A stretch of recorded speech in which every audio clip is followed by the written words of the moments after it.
This is 207 broadcast. The future is already here. We always imagined the future as a bright, clean place, full of advancements that would make us better, wiser, more efficient. We thought technology would solve our problems. That automation would set us free from work. That knowledge would make us more rational. And yet, here we are, surrounded by technology that didn't liberate us but made us more dependent. In a world where corporations aren't evil masterminds with secret agendas, but the inevitable result of power structures designed for efficiency and control. This isn't a planned dystopia, it's an inevitable consequence. Because humanity doesn't move toward utopia. It can't. Our nature won't allow it. We are animals making decisions based on the immediate, on comfort, on survival. And when you take millions of individual decisions within a system large enough, you end up with something that feels inhuman. Not because someone designed it that way, but because the system, just like a living body, evolves. And it doesn't care whether the final result is healthy or cancerous. That right there is the essence of cyberpunk. Not just a sci-fi subgenre. It's an X-ray of the present, a world where technology advances faster than we can adapt. Where the individual is irrelevant against massive structures. Where what seems futuristic is just an exaggerated version of what we already live. Today, we're going to talk about that. What cyberpunk is, how it was born, its pioneers, its ideas, and most importantly, how we went from imagining it as a warning to living it as reality. Let's begin.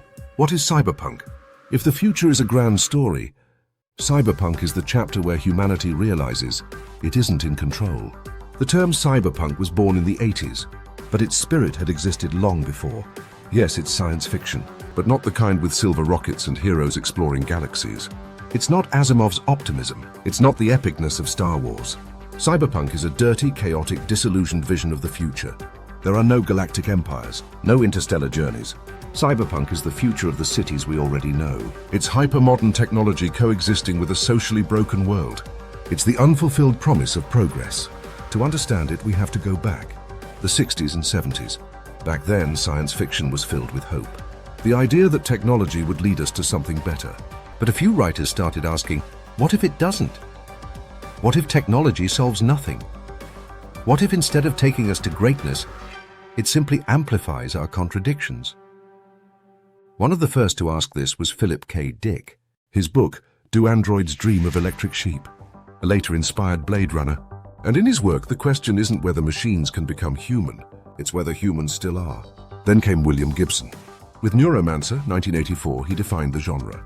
No more space colonies. No more humanity's destiny among the stars.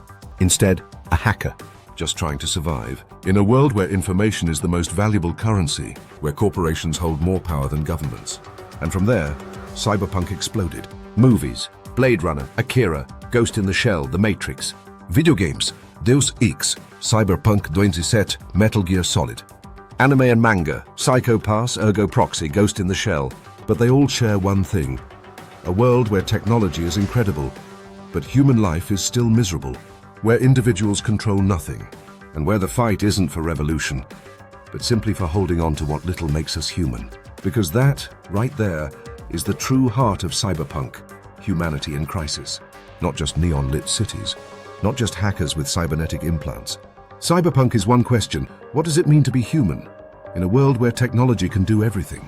And that question makes cyberpunk more relevant than ever. The philosophy of cyberpunk isn't just a genre. It's an uncomfortable look at our reality. If I had to sum it up in one phrase, high-tech, low-life, because that is the core of cyberpunk. Progress does not mean well-being. Technology advances, but human life doesn't necessarily improve. There are no heroes, no happy endings, just people trying to survive in a world that no longer belongs to them. 1. The individual versus the system. In cyberpunk, governments are irrelevant. The real power lies in corporations, in information networks, in systems that no one controls. There is no big villain with an evil plan, just structures that became too big to stop. And in the middle of it all, the individual. Not a chosen one, not a revolutionary, just someone trying to survive. Not to change the world, just to avoid being crushed by it. Living with no other purpose than living. So if all of this is true, if the world is already cyberpunk, if the system can't be changed, what's left? And here's the answer: to live, with no other purpose than living. Not to seek transcendence, not to become a legend that the city will remember. Because the city, it forgets. It always does. The only real rebellion in a cyberpunk world is living on your own terms, without expecting the system to reward you for it. Because in a world where everything is designed to keep you playing by its rules, the only way to be truly free is to decide which rules you follow and which ones you ignore. The future is already here, and so are you. See you in the next episode. If you enjoyed this episode, subscribe, give it a like, follow for more. And if you think the future is inevitable, maybe. But that doesn't mean we can't talk about it. See you next time.